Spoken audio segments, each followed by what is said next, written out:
Você está esquecendo de tudo que está na Bíblia. Pai é muito difundido no Novo Testamento, tá? É muito usado após o cativeiro babilônico para designar o Criador, visto que há uma halahá judaica de proibir ficar pronunciando o nome do Criador. Então você observa que vai ter esse título vai ser muito usado para se referir ao Criador dos céus e da terra. Yeshua nunca foi chamado de pai. O que é gerado precisa da semente do que gera, e não o contrário. O pai não é gerado, o pai é que gera. Então, o pai que cria. Então, você pode colocar essa palavra pai aqui, a ideia de criador. Porque é ele que vai gerar, é ele que vai trazer existência, não o filho.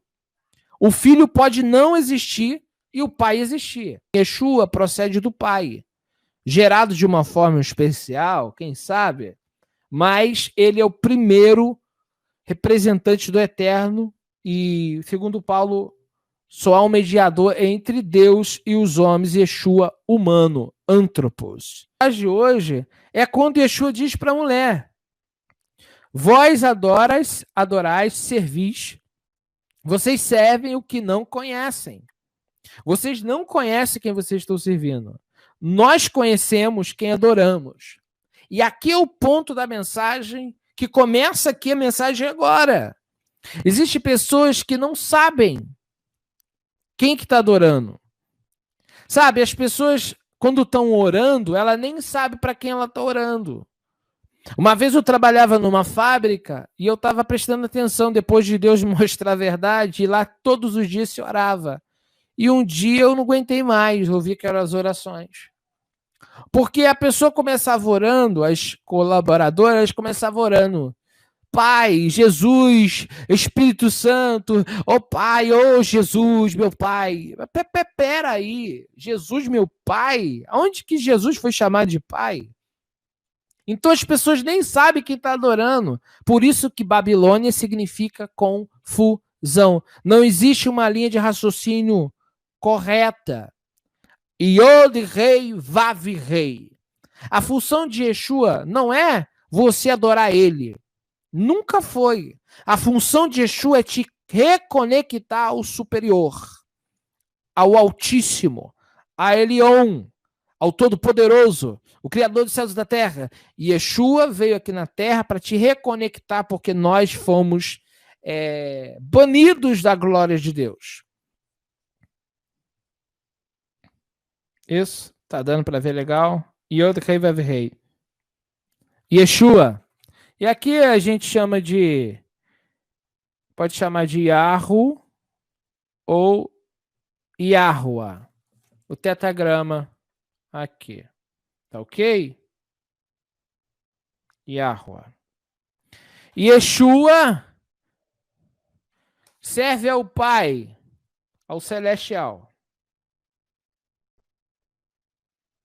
Certo?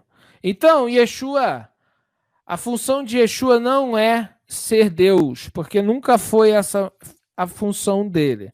A função dele é te reconectar a Deus. Então, o erro que nós cristãos estamos cometendo, Felipe, é que vocês estão adorando um Deus errado. Vocês estão adorando de forma errada, assim como a samaritana. Olha o que disse Yeshua no capítulo 5. Preste atenção. Verso 8. Bem-aventurados limpos de coração, porque verão a Deus. Verão. Não é porque estão vendo a Deus, não. Verão. Existe uma promessa para os salvos que um dia as pessoas vão poder ver o Criador. A temática de hoje é você entender que o teu Deus é este, Yahua, o Deus de Yeshua. Quem é o Espírito Santo? Manifestação do sopro de vida de Deus. Como assim, Felipe?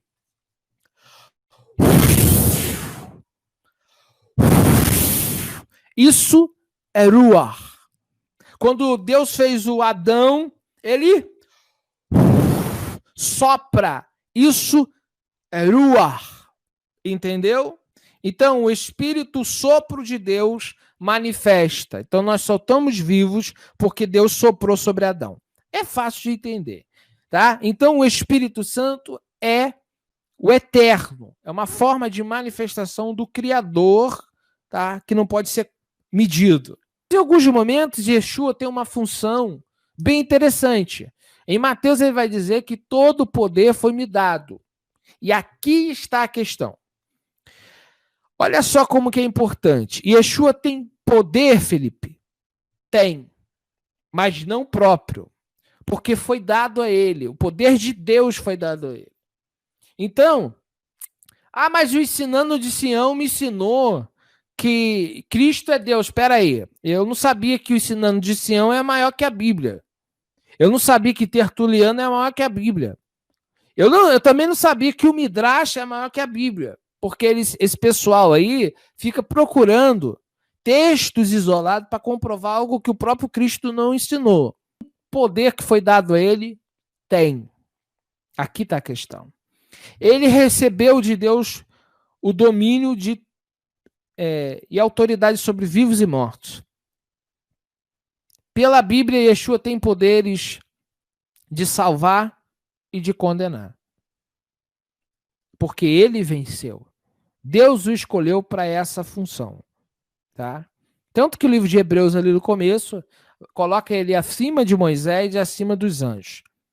Então, ele é o representante do Criador nos mundos. Qual o problema do cristianismo? O cristianismo é uma mistura de religiões. Esse sincretismo realizado por Roma tinha um objetivo muito claro, que na verdade era de promover uma nova religião que agradasse pessoas e que unisse o Império Romano. E aqui está o problema todo. Hoje as pessoas elas vão para um culto e você pergunta para ela o que é Deus, ela não sabe te responder. Eu só sei que eu estou indo para o culto. Você faz perguntas simples, objetivas, e que a pessoa deveria saber. A pergunta que eu faço, você está igual a samaritana? Você sabe quem é o teu Deus? Que talvez a sua concepção de divindade foi montada por um padre. Então significa que Yod Rei Vav Rei é o Deus de Israel, é o Deus de Abraão, é o Deus de Isaac, é o Deus de Moisés, é o Deus de Daniel, é o Deus de Ezequias, é o Deus de Ezequiel, de Sadraque, Mesaque, Abednego, Ananias, Misael e Azarias, é o Deus de Malaquias, é o Deus de João Batista, é o Deus de João Apóstolo, o Deus de Pedro, o Deus de Tiago, o Deus de Bartolomeu, o Deus de Timóteo, o Deus de Paulo, o Deus de Barnabé, o Deus de Yeshua HaMashiach. É simples de entender quando você sai da Babilônia.